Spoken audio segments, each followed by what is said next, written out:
It's Maxwell House Coffee Time, starring George Burns and Gracie Allen.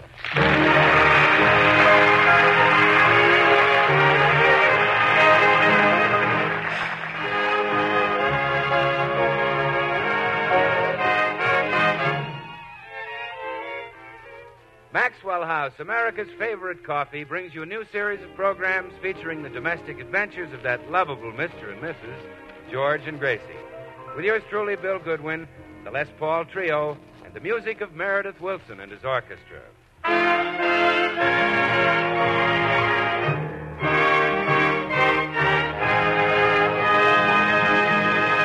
As we look in at the Burns home today, George and Gracie are just sitting down to breakfast. Boy, nothing like a cup of coffee to start the day. Warms your stomach. What's so funny? Oh, the coffee warming your tummy. I was just thinking, first the pot warms the coffee, and then the coffee warms Never mind.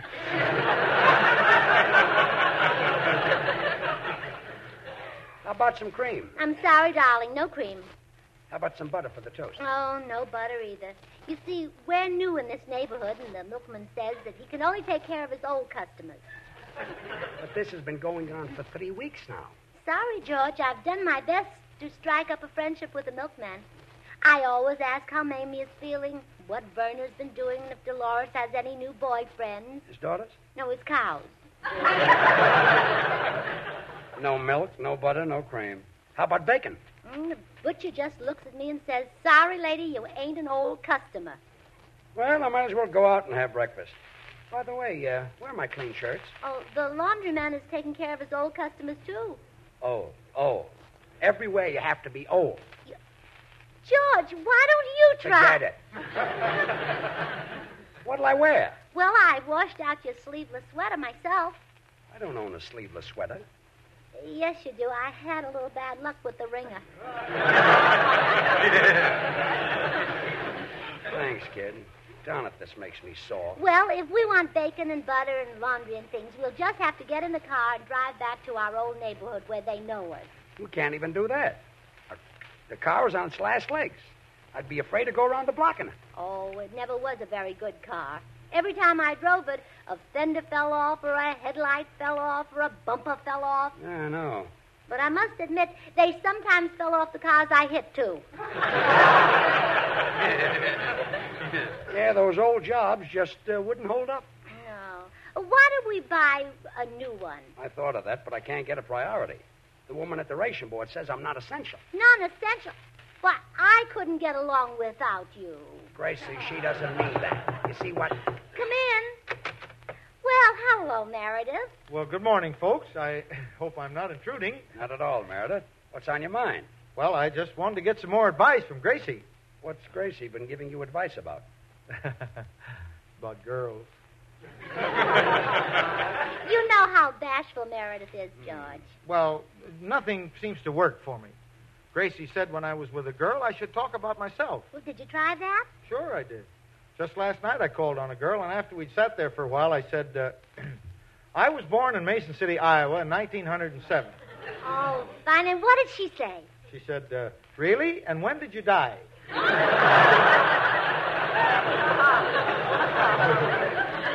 A fair question. Meredith, maybe your clothes are partly to blame. Have you ever thought of dressing to attract girls? Oh, gosh, no. I pull the shade down.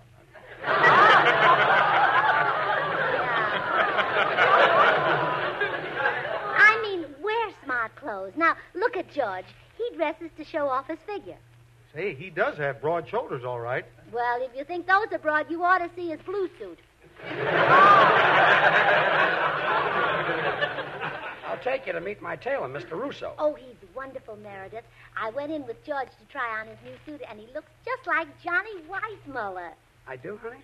No, Mr. Russo does. Oh, yes, Russo is good. Well, Meredith, my advice would be... Come in. Hi, Burns. Well, hello, Bill. Hello, Meredith. Hello, Bill. Bill, you're the logical one to help Meredith with his problem. Problem? Yes, he's been having such a struggle with girls. Can't think of a more delightful pastime myself. Now, you misunderstand. Meredith has a struggle getting a date. Girls just don't fall for him. Oh. Well, let's have a look at you, Meredith. Mm-hmm. Well, for one thing, you got to stop cutting your own hair. Go to a barber.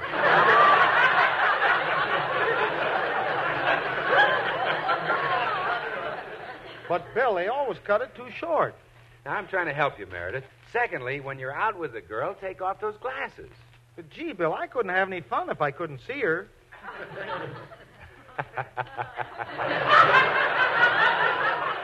And another thing. Look. Bill. Bill, to listen to you, you're the only guy in the world who doesn't have a problem with women. Well, don't kid yourself, George. Right now, 5 of my girls are mad at me. Really? Yeah. And after that big expensive build-up, too. Champagne, candy, flowers.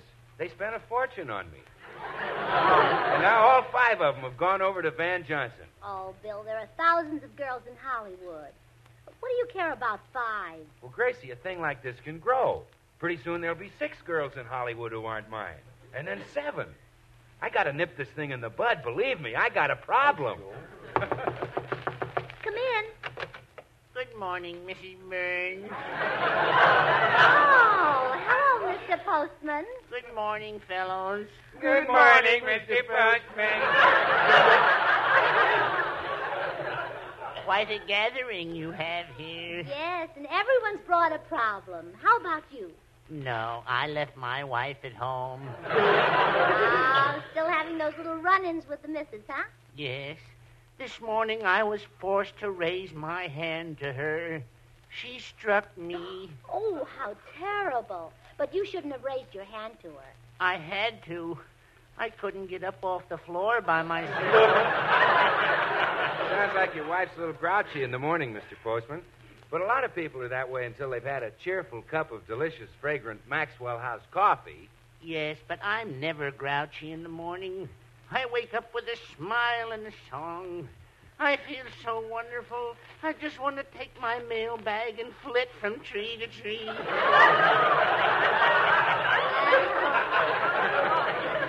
glad you don't, though, Mr. Postman. You'd be bringing me some battered-looking mail. Yeah, and one battered-looking male in the family's enough, huh? Always Costello, never Abbott. Say, Mr. Goodwin, do you think a cup of Maxwell House coffee might make my wife a little more pleasant in the morning? Well, that's very possible, Mr. Postman. Its friendly stimulation gives life a lift, and more people buy and enjoy Maxwell House than any other coffee in the world. Oh, I love it. Every time you say Maxwell House, I just want to cheer. Really? Well, I don't blame you for wanting to cheer. You see, it has more flavor. More flavor in the blend because of the fine Latin American coffees, which are so skillfully combined that the result is a perfectly balanced blend. And Maxwell House... Rah, rah, rah. Just one more. Maxwell House.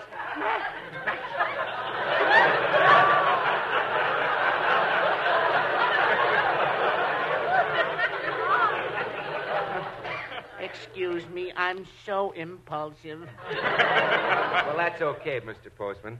As I started to say, it has more flavor in the cup because of radiant roast, which uniformly develops the richness, mellowness, and full-bodied flavor of every coffee bean. Coffee at its full-flavored best, good to the last drop. That's Maxwell House. Rickety racks, rickety racks. Give me that. All right, now. Calm down, Mr. Postman. Gee. I'd run home and fix myself a cup of Maxwell House right now, but my wife is there. She's so unpleasant. My goodness, you do have a problem with your wife. How do you stand it? Well, I confess, sometimes I wake up at night and think of running away. But I'll never leave her, Mrs. Burns. There's a strong chain that binds us together. What is it? Just an ordinary iron chain. Well, goodbye, everybody. Remember, keep smiling.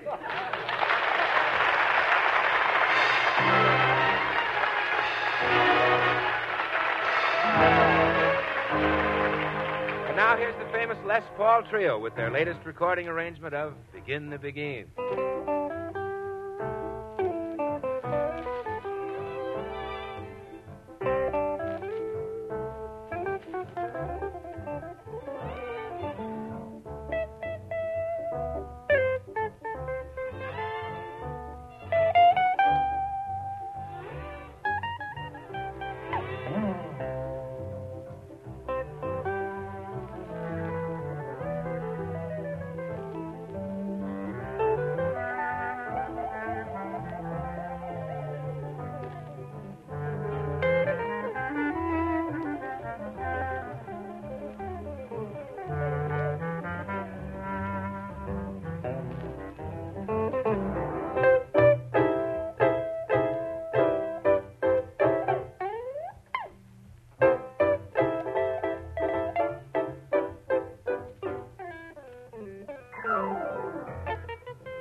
Where? I've just discovered the biggest bargain sale in history. Really? Yes, the Army is selling everything they don't need anymore. Think what we can pick up at a sale like that. Oh, I don't think George would like it if I brought home any soldiers. Oh, not soldiers, Gracie. They're selling all kinds of other wonderful things. Here, look at this list. All wool blankets, flashlights, girdles the Army bought for their wax. Gee, flashlights and girdles. Something for George and something for me. Sure. Oh, I've needed a flashlight for years.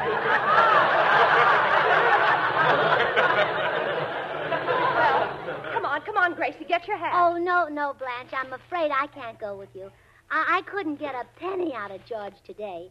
He's in one of those moods. You know the kind I mean. A normal one, huh? Well, he's got a reason.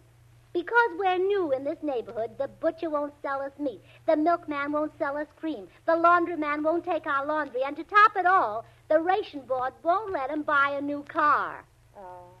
Isn't there any way you could get some money out of him? There'll never be another sale like this one.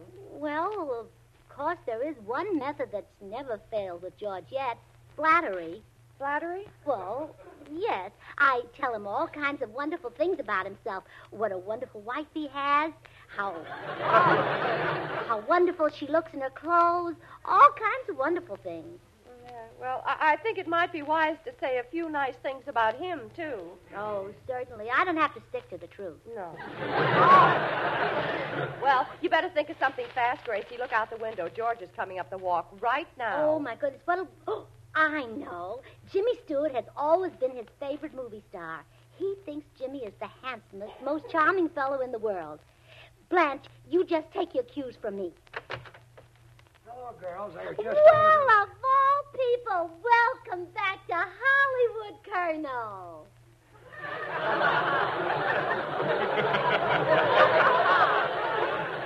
Colonel? I almost didn't recognize you. You look so different in civilian clothes.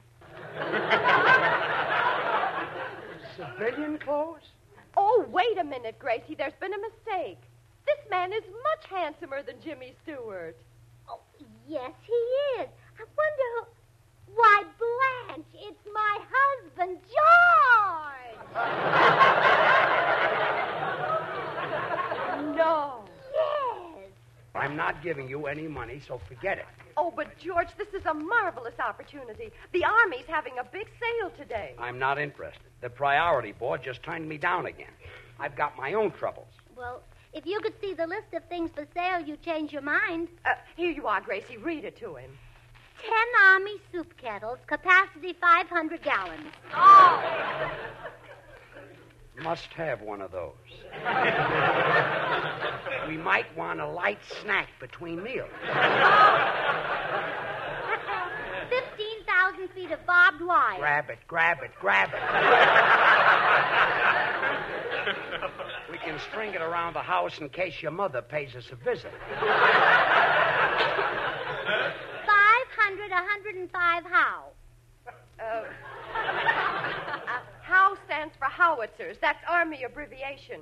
Can't imagine a home without a howitzer. George, I may be wrong, but I don't believe you're taking this seriously. Gracie, it's amazing the way you can see through me. No money, huh? Not a cent, no. But you haven't heard the whole list. They're selling signal flags and tanks and jeeps and tents. Wait a minute. Did you say Jeeps? Sure. See, right here, 50 jeeps. Sweetheart, I apologize. You're a wonderful woman. Yeah, I know. What did I do? You solved our car problem. I'll buy a Jeep and the ration board could go jump in the lake. Here, I'll write you out a check for a down payment. All right. Now remember, all I want is a Jeep. Don't get anything else. George, have I ever gone against your wishes? Yes. Have I ever tried to deceive you? Yes. Well, give me the check. You waste more time answering questions.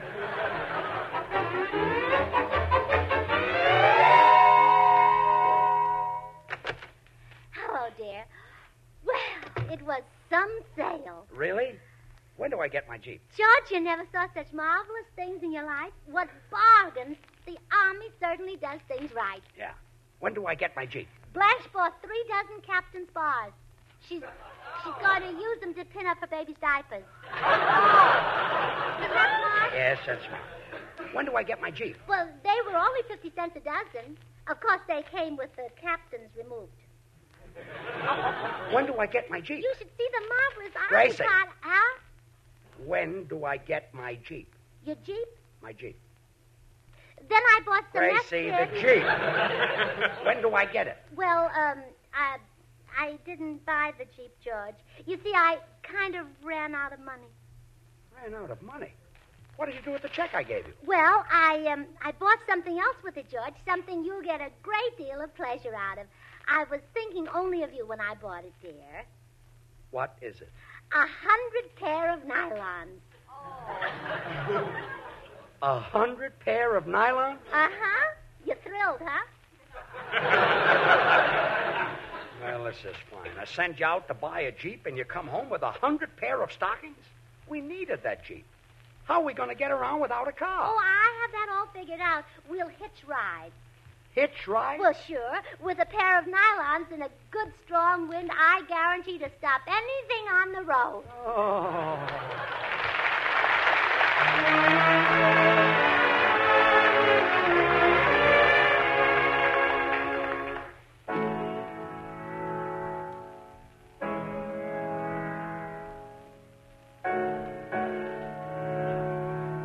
Here's Meredith Wilson with his chiffon arrangement of If I Loved You.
Pair of nylons.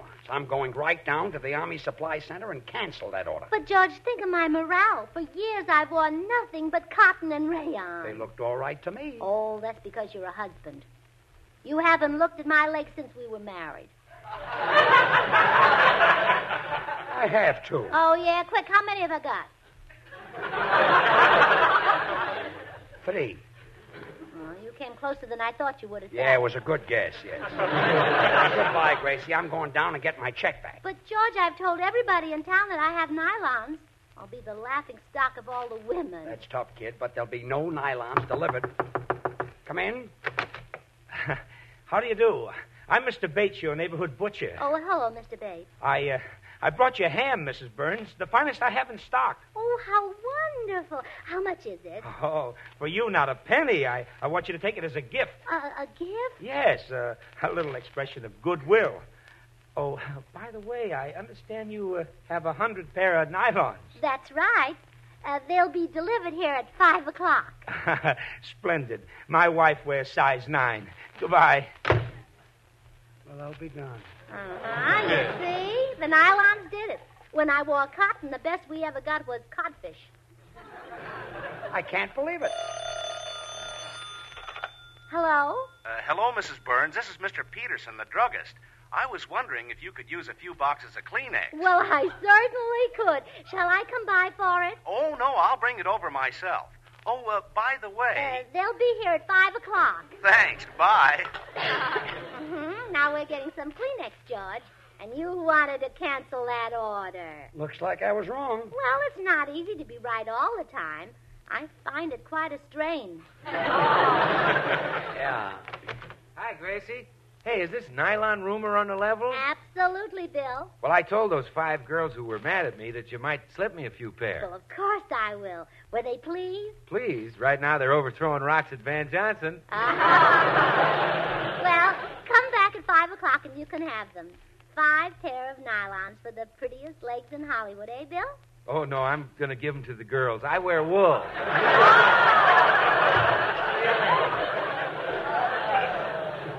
Those nylons are practically magic. Oh, yeah, they solve everybody's problems.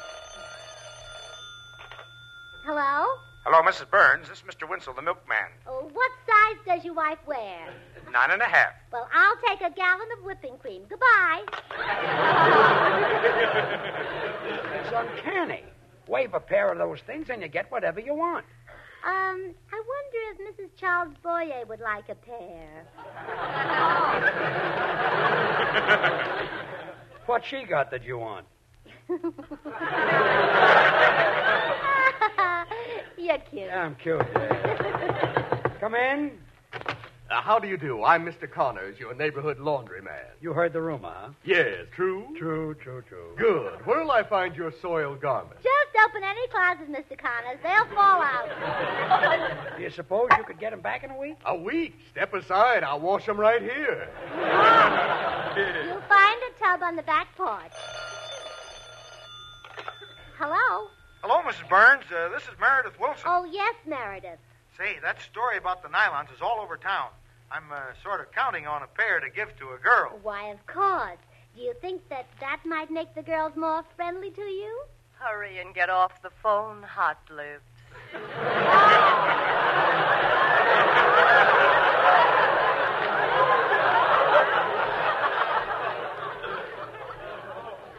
Yes, ma'am, I think it might. Well, be here at 5, Meredith. Goodbye. Here we go again. Mrs. Burns, could I... Yes, Mr. Postman, you may have a pair. Oh, thank you.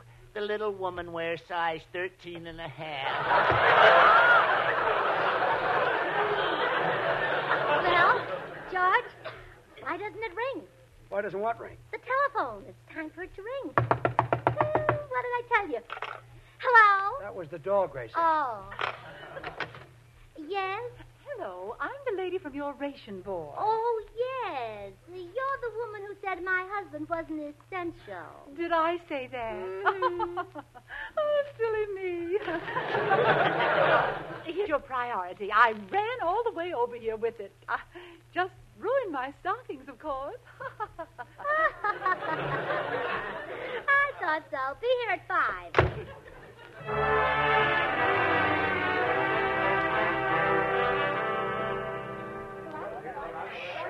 Quiet, everybody. Quiet down, everybody. Calm down and stay in line. The army truck just arrived, and Gracie is outside getting the nylons. Here she is. It was nice seeing all you folks. Run along now and come visit us again sometime. But, Gracie, all these... What happened? Weren't they genuine nylons? Oh, yes, the finest nylon that can be made. Weren't there 100? Exactly 100. Well, then what's the matter? The Army abbreviation, you see, on the list it said 100 pair nylon. Well? Well, how was I to know that PAR stood for parachute? Parachute? Oh, no.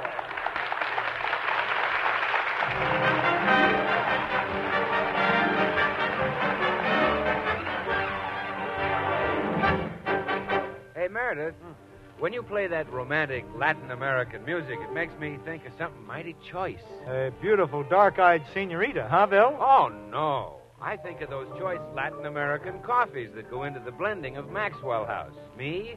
Think of a girl? Oh, Meredith. Oh, sorry, Bill.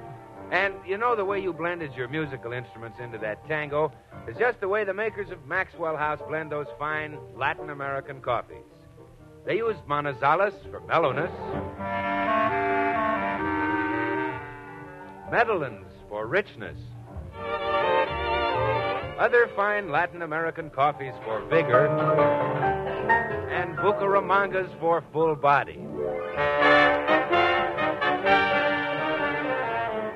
And when these coffees are skillfully combined, the result is a perfectly balanced blend. America's #1 coffee choice, Maxwell House. Always good to the last drop.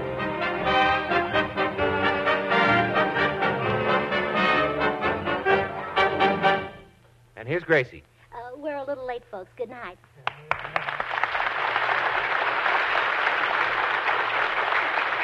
Join us again next week when we'll all be back. George Burns, Gracie Allen, Meredith Wilson and his orchestra, and yours truly, Bill Goodwin. Until next Thursday, then, good night and good luck from the makers of Maxwell House, America's #1 brand of coffee, always good to the last drop. Stay tuned to this station because Dinah Shore's open house is coming on in just a second. Dinah's special guest tonight is Jetty Colonna.